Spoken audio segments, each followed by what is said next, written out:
Hello, welcome back to Hillbilly Physics, or if it's your first time, welcome the first time. I hope you come back and see us again.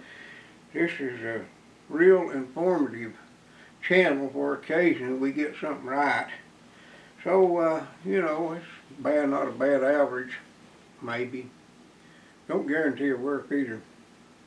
Have you ever wondered what's the best way, what kind of heater to get to heat your house with? Sometimes maybe you need a little extra heat, or maybe you need a whole lot of heat, but most of the years there's just a whole bunch of different heaters out there. You got them little ceramics that's supposed to be hotter than the sun, and then you got them big old radiator kinds that rolls around on wheels, and the heater's usually made pretty good and the wheels ain't. So it always gets lop-eared and it drags and scratches your floor and you have to pick it up and carry it and it ain't got no handle on one side.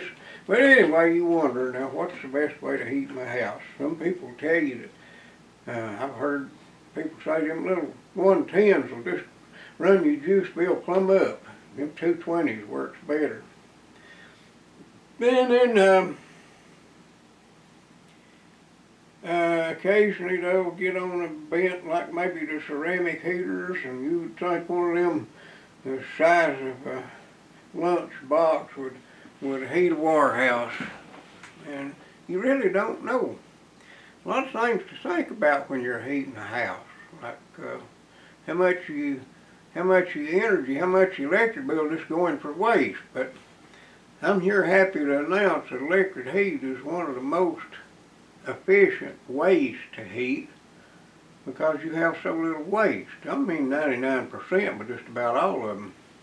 And what that means is because you got this juice running around through there, and the only place it goes is just to make this thing hot, and what loss you've got is in the wires that go into it, so you get a little benefit out of that too. When you get to thinking about it, that's back to old George Ohm. You remember the Georg, where his family couldn't afford an E, so they left it off his birth certificate. I guess that's the way it was. But you get to wondering, what about efficiency? Well, it turns out that just about every machine we've got comes down to being a heat engine. Any source of generation, anyway, is a heat engine. And what that means is heat goes from hot to cold, but cold don't ever go from cold to hot. It can't move. Now that don't mean that the air can't get warm and go up and take your balloon up. In fact, down south, back before they had air conditioning so prominently and all, they made their ceilings up high so the heat in the summer would be down out of their living quarters. And in the winter, in the north, they kept it down lower because that keeps the heat down where it's at in the wintertime. So it works about all got to do with, while heat can't move, air can. Warm air will tend to go up, but you don't care about all that. It comes down mostly to, back to heat engines. You can only get so efficient with a heat engine. Now this is not really a heat engine in one sense, but it relies on heat engines to make the juice to run it. But just to mention, there's a thing called maximum efficiency of a heat engine, and that was determined by a Frenchman by the name of Nicolas Carnot, C-A-R-N-O-T, Carnot. He was a mechanical engineer back in the early 1800s, and he's a pretty smart feller, but he had a short life. I'll tell you a little bit about that in a minute, but just it comes right down to how efficient something is. Now I remember back several years ago, somebody built this here wood stove, and it had a thermostat control on the damper, and you could control it very well to hold heat. And these people just, you can put a log in there and stay warm all night. And I fell for it. I was stupid. I bought one of them. And you could keep a log slowly burning for days, but you couldn't get no heat out of it. An old farmer told me after I'd bought the thing and before I let on that I'd been rooked. He said, you know, they talk about them stoves just burn on. You can't get no heat out of them unless you burn something. Well, old fool me, I didn't even consider it that way. I just fell for what everybody said, just like some of them there ceramic heaters that are supposed to heat that warehouse. I didn't buy one, though. I was smarter then. But it comes down to this. You want to know which one you get the most heat out of, which is better, what shape and what 210, 110 or 220.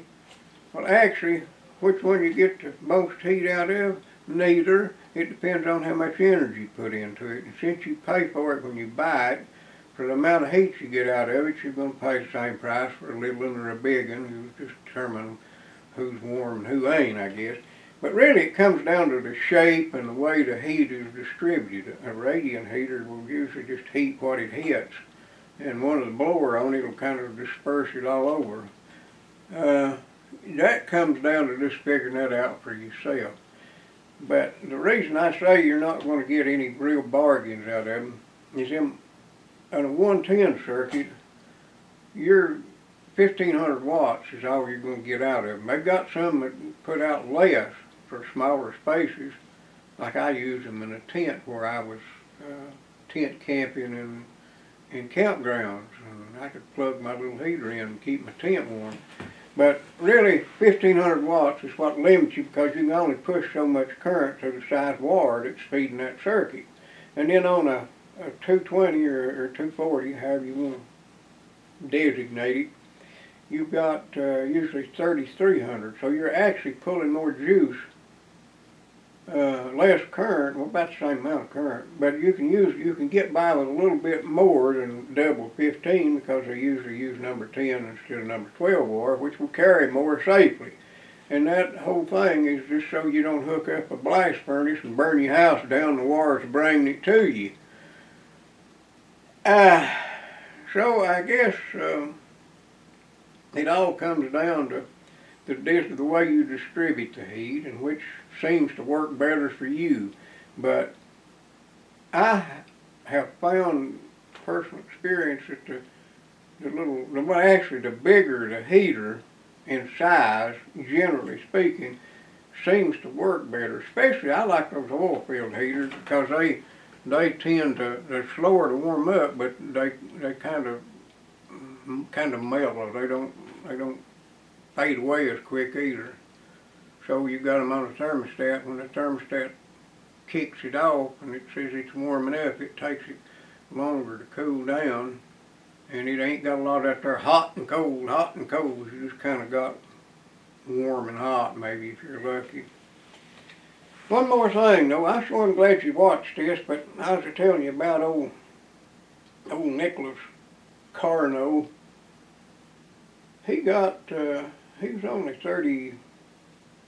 36 years old when he died. They had a cholera epidemic there in Paris, and he got the cholera. He had done a lot of research and writings and had a bunch of notes and stuff.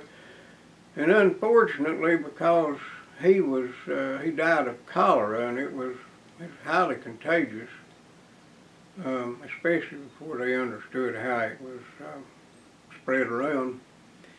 They buried a lot of his papers and notes with him, so we don't know whether he had any more brilliant ideas or not. Thank you for watching. It's been fun talking about heaters. We'll talk about something else next time.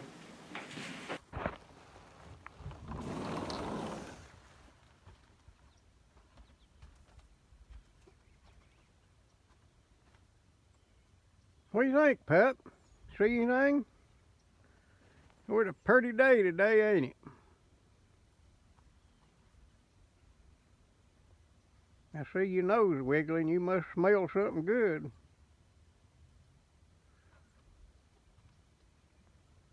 No squirrels today?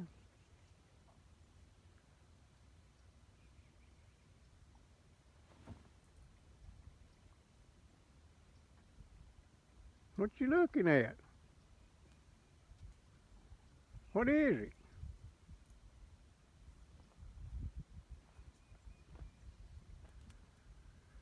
Oh well, just guard the fort.